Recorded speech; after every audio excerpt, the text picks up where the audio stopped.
Well, hi again, everyone. So today I'm going to talk about college student tenants. And I'm Taylor, hey, from TuskegeeRentals.com. The agenda, what we're going to discuss is how and where to get tenants, some marketing tools and tips that I use, benefits of renting to college students, which is a lot of information is going to be in this piece, and next steps, what to do before you sign a lease. How and where to get tenants. Before you even begin to think about renting to anyone, you need to think about, okay, how are you going to market this? Because your end goal is to have tenants or have prospective tenants even before you're ready to give them the key. So you want to know what your market is. I guess you could call it market research. And these are some tools and tips that I use. Put flyers everywhere you can so that college students are sure to see them. If you can get access to a college campus and they'll let you put up flyers, do that. Don't just put up flyers because you might get a phone call from a college being a little cranky about it. It never hurts to ask. Or maybe if you know some college students, ask them to go put the flyers on campus. I do not recommend putting flyers on people's cars. That can get you in trouble. Not that I did, but I just know it's not a good idea. Market on social media. This is where the kids are at. If you don't have it and you don't know how to use it, ask somebody. But get yourself a Twitter account and start posting pictures of your rooms for rent.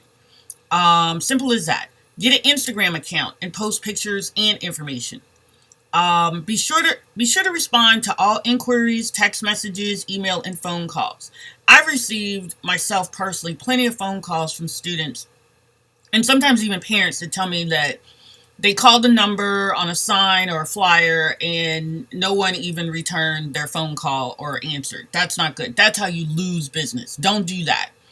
Whatever phone number you put on your flyer or email, check it daily. If there's unknown numbers, obviously you've got to call the folks back. So you might even want to have a second cell phone if you don't want to use your personal cell phone, or get another phone number, and I think you can get those things on the internet. Lots of websites. There's a lot of real estate websites that'll post your listings for free or for a low fee. The ones I listed here, I've put stuff on all of them. And I do get some responses, but I can honestly say, let me go back. The flyers were the best thing. The flyers worked really well for me. And I probably never put out more than 100 flyers, if that many. Okay. What are some of the benefits of renting to college students? Ooh, there's a lot. It's going to be exciting. Renting to college students can be a dream, a headache, a nightmare, or something in between. It really depends on how you set it up in advance, and you've really got to think this through.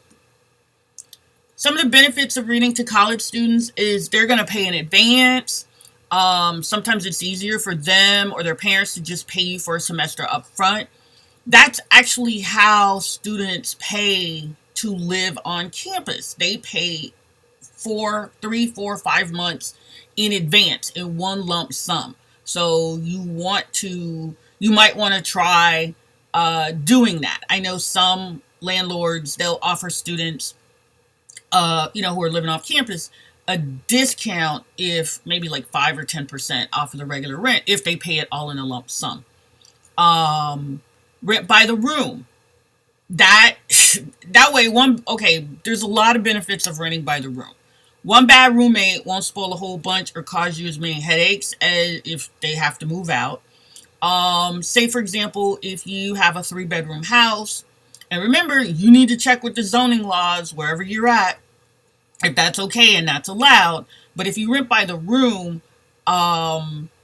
instead of, let's say, renting a house for $500 a month to 3 students, you would actually be renting that house to $1,500 a month. Because each roommate would pay $500 per month for their room. This is pretty solid from what I've heard. Higher profits. Student housing can be one of the most profitable uses of your rental homes. It's important to remember you're not just renting to the students. Sometimes the parents are going to be a part of the process, which means you may have to have some really heart to heart conversations with parents. You need to get it straight between yourself and the student and the parent. Exactly how much information are you going to share about the activities of their child, their young person? Sometimes the parents pay, sometimes the students pay. And in terms of signing a lease, it's up to you as to whether the student pays or the parent pays. What I do, the student typically pays, but how I manage my rentals, students pay by the semester up front. So that way I'm not having to deal with collecting monthly rents. So also on that note, technically I don't really care if they have a good or bad credit rating because I have the semester rent up front. You really have to plan and manage well. If you're going to put furniture in the student in your housing units, then get good furniture, and good furniture by, I would say, Goodwill furniture is not necessarily a bad thing, but you've got to clean it, you've got to check it for bugs. It can't smell. You don't want it to be, icky. Students want really good amenities, so you've got to do it. Have a plan. Once you rent to students, you need to have a plan, and you need to create a contingency plan should something happen. Maybe if you have to go out of town, then something happens at one of your rentals, then what are you going to do? You should have a friend, a colleague, a spouse, somebody who can go and deal with the problem or issue at hand. Or if you look at my other, I think I have another lecture in here about property managers, but have a backup plan. Now, before you sign a lease, I hope you have done a lot of thinking about how you're going to run your rental business, but here goes. When you create a lease, you need to include all your requirements. I made a mistake the first year and didn't include some things that I should have. For example, I didn't specify how many nights a guest could stay overnight, and I ended up with a student who brought a friend home, and that person basically lived there for about 4 weeks, I think, for free. And, the point was well taken that it didn't say how long a guest could or could not stay. Trust me, I corrected that next time around. Whatever lease you get, make sure you have a lawyer review it. I can't stress this enough. I mean, you can risk it, you can wing it, that's up to you. But I strongly recommend that you have a lawyer review the lease that you're going to sign with students. This is my all-time favorite resource for forms, state-by-state information, and templates for rental applications, lease agreements, everything. EasyLandlordForms.com. Be sure to screen your tenants carefully before you hand over that key. And remember, if you're putting 3 different people, and presumably 3 girls or 3 boys in the same house, just 3 people, not 6 people, you need to screen them. You need to do the eviction notice, eviction check, a credit check, and a background check. And you need to read through those things and screen all your tenants equally and fairly. There are fair housing laws in this country, so make sure you're not violating any of them. Be mindful of what you say to people regarding renting from you. There are all kinds of issues. And this is once again why I say you need to consult a lawyer, because you don't want to tell them you can't have a service animal or emotional support animal. I mean, there's laws about that. You can't pick and choose your tenants and say it out loud, or you shouldn't even think it, that you're picking people based on a preference of sexual orientation or religion. You'll get yourself in trouble. So be mindful what you say to people. Be mindful what you say to parents about their kids. Do not ask about people's drug use or drinking habits or sexual orientation. None of that. You have a lease. Look at your lease, and I'm telling you, let me go back way back. Easy Landlord Forms. Look at those forms, and the lease agreement It's got a lot of good information in there. I suggest you study it. Okay. Once you have your lease and you're talking to prospective students, let them know what your rules are. If you don't want parties or drug use or crime use, or they've got to clean up, or they've got to sweep the snow off the steps, whatever it is, you need to let your prospective tenants know what your rules are about living in your rental housing. Let them know up front. You cannot make these rules as you go along the way just out of thin air. Not going to work. You got to stick to what you put in writing in your lease. A couple of times, the first time I rented, yeah, I had to stick to what I put in writing in my lease. And then subsequently, the next go around, I did modify my leases to make sure it was what I needed to say. Very important. Give your tenants 24 to 72 hours notice if you plan to stop by. Put it in writing.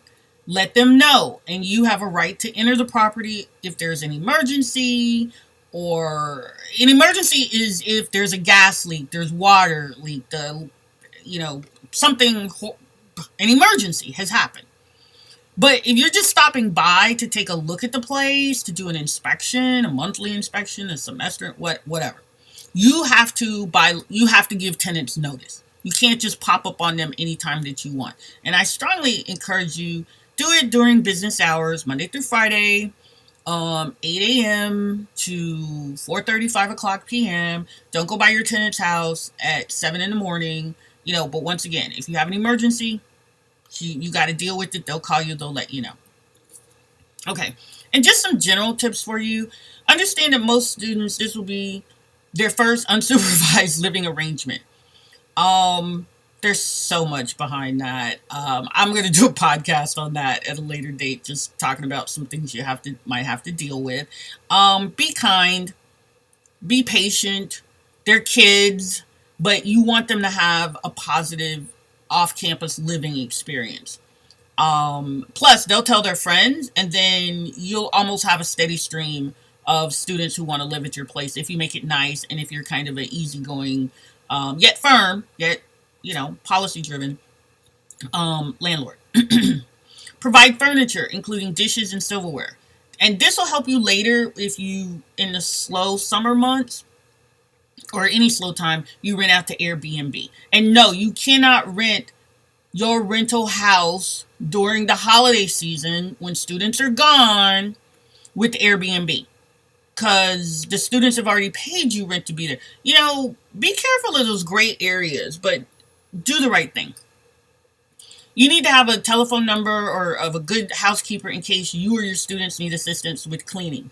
That's come up numerous times. Sometimes students are like really, really busy and they might not keep your house as clean as you like. So definitely call the housekeeper, and you need to specify in your lease, are the students paying for the housekeeper services or will you? So, be prepared for the unexpected. Things are going to happen. You're going to have like a lizard in the house or a snake in the house. Something might crawl in and you've got to go over there and deal with it, or have a friend go over there and deal with it. Don't get mad. These are just kids. Just work through the challenges with them and you'll be fine. If you keep a good reputation with students, you should not have a problem with vacancies. Another tip I can give you, purchase new appliances, dishwasher, washer, dryer, refrigerator, stove. Purchase new appliances for less headaches and fewer problems. So, thank you for watching and listening to this lecture. And if you have any additional questions, feel free to email me. Thank you. Have a great day.